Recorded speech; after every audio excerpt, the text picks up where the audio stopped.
किन स्टूडेंट्स को सेकंड जो सीट अलॉटमेंट होगा उसमें मौका मिलेगा, या किन स्टूडेंट्स को सेकंड सीट अलॉटमेंट में उनका नाम आएगा, क्या फर्स्ट अलॉटमेंट में जिनका नाम आएगा अगर उन्होंने सीट लॉक नहीं की तो क्या सेकंड अलॉटमेंट में उनका नाम आएगा या नहीं आएगा। ऐसे सभी क्वेश्चंस का रिप्लाई जो है वो मैं आपको इस वीडियो के थ्रू देने वाला हूँ।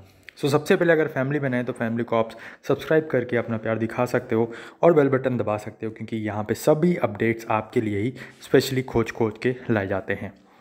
तो यहाँ पे बात करें क्या रजिस्ट्रेशन करना पड़ेगा सेकंड अलॉटमेंट के लिए? नहीं भैया, कोई रजिस्ट्रेशन नहीं करना पड़ेगा। अभी जैसे कि बीकॉम की मैं एक एग्जांपल ले लेता हूँ और उसी तरीके से आप सभी कोर्सेज़ के लिए अप्लाई कर लीजिएगा। जैसे कि सपोज़ बीकॉम का भी आपका यहाँ पे जो फर्स्ट फेज़ हुआ उसमें चॉइस फिलिंग की बात आई, आपने चॉइस फिलिंग की। अब क्या है, आप फर्स्ट अलॉटमेंट का वेट कर रहे हो, तो फर्स्ट अलॉटमेंट में आपको सीट अलॉकेट होगी, ठीक है। तो अब क्या है, सेकंड अलॉटमेंट में किसकी सीट आएगी उसकी बात करते हैं। तो देखिए, सपोज़ आपको फर्स्ट अलॉटमेंट में सीट कोई कॉलेज में अलॉट हो गई और आपने वहाँ पे फ़ीस पेमेंट नहीं किया, ठीक है, और वहाँ पे अपनी सीट को लॉक नहीं किया, तो सेकंड वाला जो आएगा उसमें आपको मौका नहीं मिलेगा, ठीक है। एक तरह से मौका मिल सकता है, वो कैसे? अगर आप अपग्रेडेशन करना चाहो तो ही यहाँ पे आपको सेकंड टाइम में कंसिडरेशन किया जाएगा कि आपका जो कॉलेज है वो अपग्रेड कर दिया जाए, ठीक है।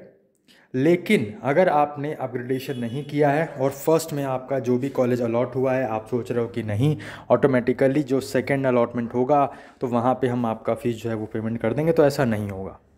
आई होप समझ पा रहे हैं आप कि बीकॉम में जैसे आपको सीट अलॉट हो गई लखनऊ यूनिवर्सिटी की, आपने फ़ीस सबमिट नहीं की, आपने सोचा कि अभी नहीं है, जैसे ही सेकेंड अलॉटमेंट आएगा तो उसमें भी तो मेरा नाम अब तो मिल ही गई है, सेकेंड अलॉटमेंट में भी मिल जाएगा, ठीक है। तो ऐसा नहीं होगा।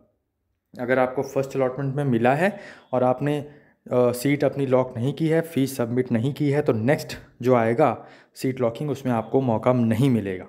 सिर्फ एक तरीके से मिल सकता है, मैंने आपको बताया, अभी फिर से बता रहा हूँ कि वो है आपका अपग्रेडेशन का प्रोसेस, ठीक है।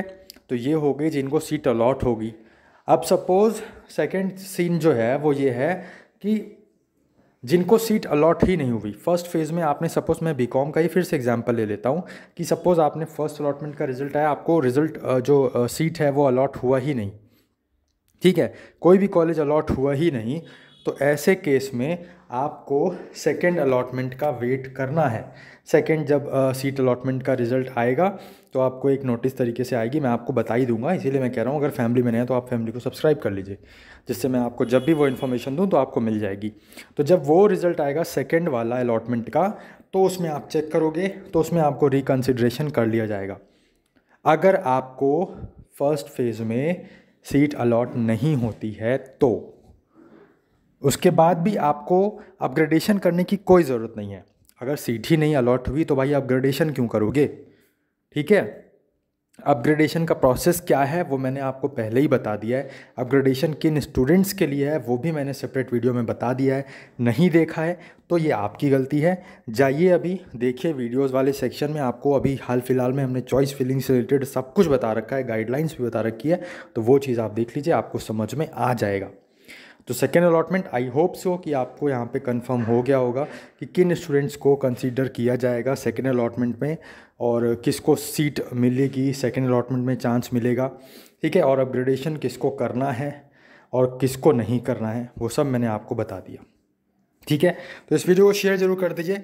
और यहाँ सेकेंड अलॉटमेंट में एक चीज़ और बता दूँ कि भाई अगर सपोज जैसे कि फर्स्ट फेज़ का आपका जो रिज़ल्ट आता है, फर्स्ट आपका सीट अलॉटेड का रिज़ल्ट आता है, सीट अलॉटमेंट होती है और आपको सपोज सीट अलॉटमेंट नहीं हुआ, तो ऐसे केस में भी आपको अपग्रेडेशन करने की कोई ज़रूरत नहीं है, ना ही कोई रजिस्ट्रेशन फॉर्म भरना पड़ेगा, ठीक है। ऑटोमेटिकली आप जो है सेकेंड फेज़ में अपने आप रिकन्सिडरेशन वहाँ पे कर लिए जाओगे।